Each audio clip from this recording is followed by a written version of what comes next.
All right, now here we are in the garage. This is where everything is accumulated in here. Everything looks like it's been moved out of the house into the garage. So this is quite a bit of stuff that needs to be taken out of here. I'd get rid of all these shelves. I would definitely get rid of these workbenches that they put together over here. So it's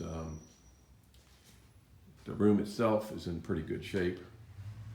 You got a lot of stuff in here, but it's all in good shape actually. The only major thing I've seen here, we need to get a new board and put up here for the attic access. That's the biggest thing I've seen here. And while we're in here, let's take a look at two things. We've got the hot water heater here.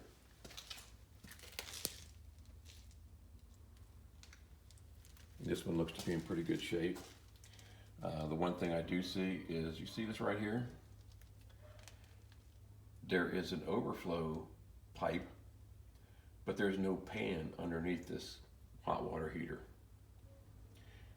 You either have to have these things piped to an outside source, or you have to have a pan underneath them to prevent water damage. And if I look right here, you see, lo and behold, there's the remnants of a pipe. So when this hot water heater is replaced, rather than piping this overflow valve around to the existing outside exit for the water, they just had it pointing straight to the floor and didn't even bother to put a pan under it. So again, that's some workmanship issues that you've got in here. Now we're going to go over here and take a look at the electrical panel. First thing you want to look at in the electrical panel is take a look to see who the manufacturer was. If you see Federal Pacific or FPE, that's Federal Pacific Electric, you know that panel has got to come out. The problem with FPE, from my research, was not that the panel itself was bad. It was the circuit breakers that FPE made. And in fact, there are some conversations about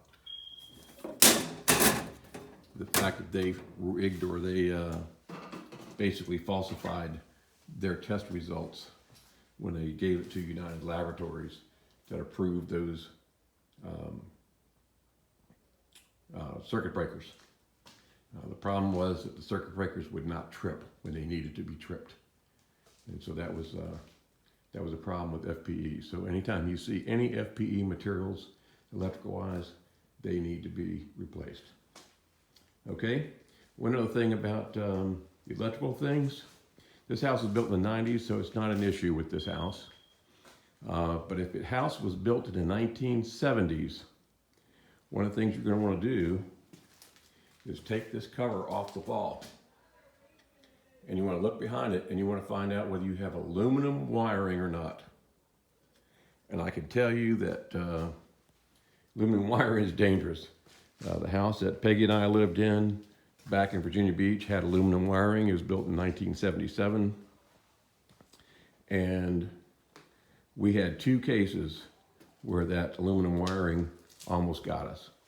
One was, I walked out into the garage one night and I heard this arcing sound, and I didn't know what it was or where it was coming from. And I just kept walking around listening and realized it was coming from the panel itself.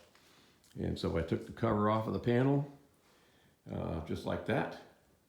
I could see arcing going on the bus bar in the back. So we called an electrician. He came out and replaced the panel for us. The other case we had was, we had a security light in the back, a motion detector light, and the light went out, and I went out to change the bulb. So I went up, changed the bulb, came down the ladder, turned the light switch on, nothing. So I went up to, took the light back out, took my meter up there. I had no electricity coming to that point. Put it back together, went down the ladder, and I went to and took the switch apart. And when I took the switch out, it basically came apart in my hand. And what I had seen was that box had contained the fire inside of the box, the electrical box. So that was another situation we have with aluminum wiring that could very easily have started a fire in the garage. Okay, let's go outside.